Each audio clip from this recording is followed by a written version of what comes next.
Hello, welcome to Maths with EJD. In this video, I'll be talking about the complex Fourier series. Now, we already learned that the Fourier series is actually a mathematical tool that is used, okay? Fourier series is a mathematical tool that it will take a periodic function. Of course, a periodic function is that function which comes to the same value after every period. For instance, if you take sine now, if you take sine x, after every 30 degrees added to, after every 180 degrees added to the x, you get the same value as the original x. That's like sine x is equal to 180 plus x degrees. So that means that 180 degrees is the period for sine x. So a Fourier series takes a periodic function and then it will output sums of sines and cosines. And we see that this has application in areas like in solving partial differential equations, in signal processing, and of course, uh, he, uh, physics like wave equation, heat equation, and the rest of them. Okay, so now I want to talk about the complex Fourier series. So first off, let's start with the key concepts of complex Fourier series. Key concept. Okay. So the complex Fourier series, the complex Fourier series represents periodic functions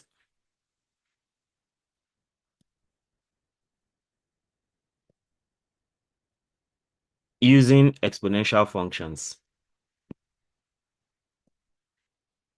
So here, periodic functions using exponential functions, thereby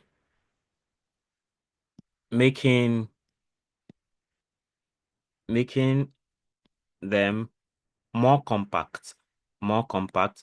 So that's the advantage here. So you have it tidier than what you would normally know. All right. So the function, or let me say, it is represented as f of x equals summation from n equals minus infinity to infinity of Cn e raised power I nx. Okay. And then, of course, Cn is the coefficient now. We know we are used to coefficient of A naught, An, and Bn. So you can see here, you just have Cn alone, and that makes things pretty easy. So, and this Cn here is actually 1 over 2 pi, 2 pi integral from minus pi to pi. Of course, minus pi to pi tells you that you have an interval from minus pi to pi. So the period is actually pi minus pi, that's 2 pi plus pi, which is 2 pi. So you can see that this pi here is actually the period, right? So here you now have f of x e raised power minus I nx dx. Now, to break this part down, right, you need to remember the Euler's formula. So generally, the Euler's formula tells us that e raised power I nx is equal to cos nx plus I sine nx. And that simply means that if you have negative sign there, so e raised by minus I nx will be equal to, of course, cos minus nx. And since cos is an even function, so cos minus nx is the same thing as cos nx still. The minus doesn't change anything. But here, the minus changes affects it. So if you have my I sine minus nx, it is to simply be I minus I sine nx, because sine on its own hand is actually a it's actually an odd function. So this is the Euler's formula. So you see the connection of complex Fourier series with the Euler's formula. And that is going to be helpful in whatever we're going to do after now. So that's the key concept. Now let's take an example and see what this looks like. So let's take an example. So and basically the example is to find the complex Fourier series and the complex Fourier series for f of x equals x squared over the closed interval minus pi to pi. Okay, so that's what we have to do. So the first step, of course, is to compute. So this is more compact now. So you're only going to compute a single coefficient Cn. So that's the first thing. And you already know that to compute that we have to substitute f of x equals x squared into the formula, for Cn. Okay, formula no R, formula into the formula for Cn. And what's the formula for Cn? You remember Cn is basically integral 1 over 2 pi. That's 1 over the period, 1 over 2 pi integral from minus pi to pi of f of x e raised power minus I n x dx. And then you have Cn now to be 1 over 2 pi integral from minus pi to pi. F of x now is x squared e raised power minus I n x dx.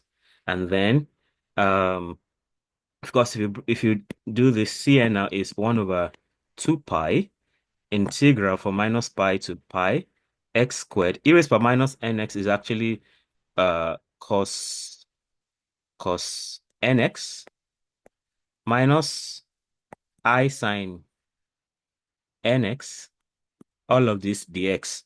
But uh since sine nx is an odd function, so you already know that will go to 0, so you don't have to worry yourself so much about it.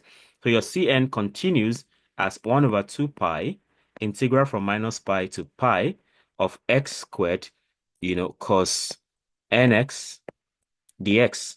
So that's what you have now. So this is where we are at as far as the first step is concerned. So this is what we should have. So the next thing we are going to do is just to evaluate. Okay, yeah. Next, we want to evaluate the integral. So now want to evaluate the integral. Since I've taught integration previously, you may want to refer to the playlist. So here I'm just going to jump as many steps as possible and then arrive at the answer. So from what we see here already, you see this is cos nx and this is x squared. So if you have to integrate the product of two functions like that and you cannot substitute, then the best thing to do is to use integration by parts. So use integration by parts. So if you use integration by parts, you can see that the integral x squared cos nx dx is simply going to give you x squared sine nx divided by n minus 2x cos nx divided by n squared plus 2 sine nx divided by n cubed. So if you want this to be more explicit, you can visit my playlist on basic calculus under integration by parts. Okay, so do that. So with this now, we can summarize. The whole Cn is actually 1 over 2 pi. So if we so it means that we can multiply 1 over 2 pi multiplied by all this now.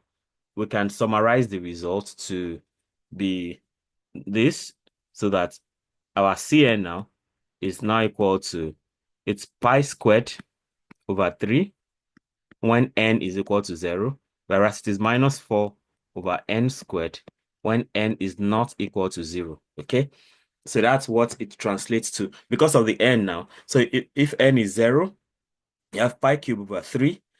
And then if n is not equal to 0, then we have minus 4 over n squared. So these are the options we have in this situation. When you evaluate this properly over the interval, we have to now put minus pi to pi. So I've skipped all of that to arrive at this place. So you may want to, maybe as an exercise, you may want to fill in the gap.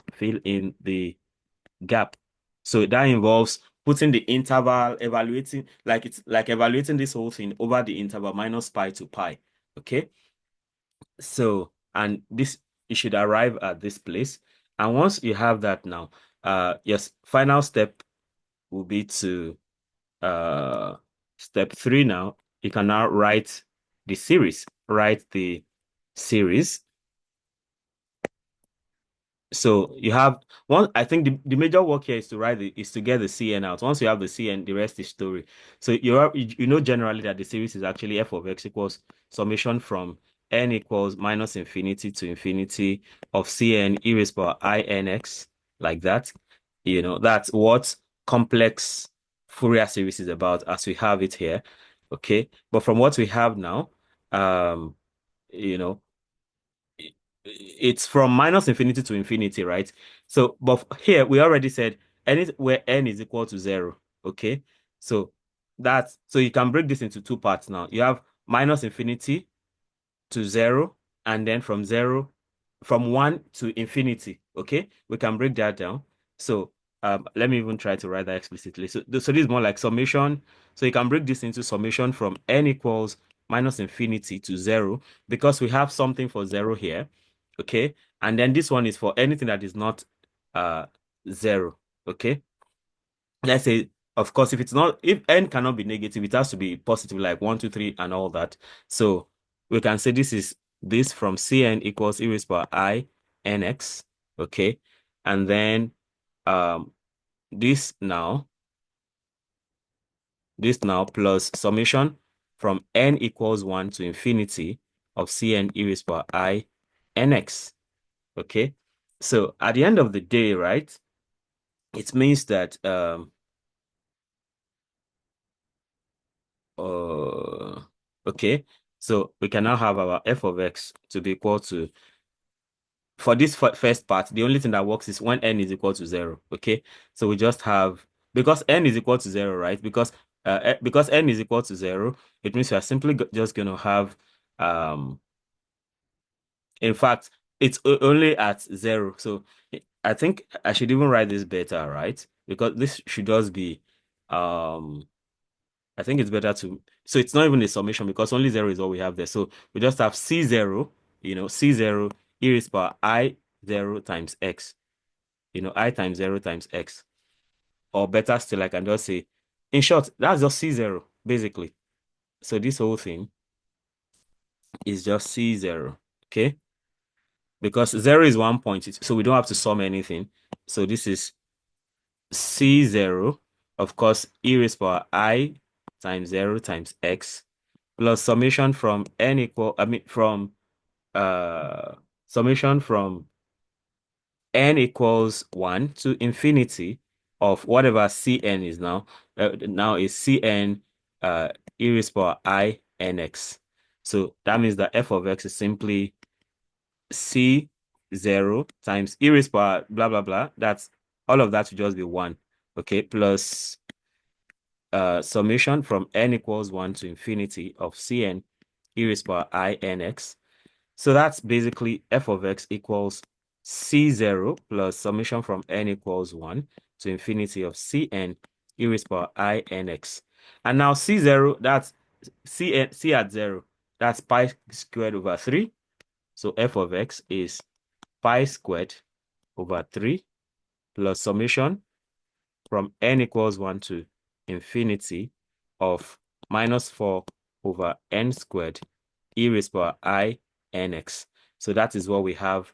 So this is the complex Fourier series for f of x equals x squared. That's the complex Fourier series. So I think the beauty of this is that you can just you need just to compute one coefficient, and then you're good to go. So with this, we've come to the end of this video. If you have not subscribed to this channel, you know you're missing a lot. So you want to subscribe right away and hit the notification bell, so you can always get alerted each time a new video is released. You also want to comment. Let me know how helpful these videos are for you. And of course, let me also know if you want me to teach a topic or solve a problem, right? You also want to like and share so that more people can have access to this great learning. Till I come your way again, keep doing maths right. The next video is going to be on Fourier transform. You surely don't want to miss that. Till then, bye.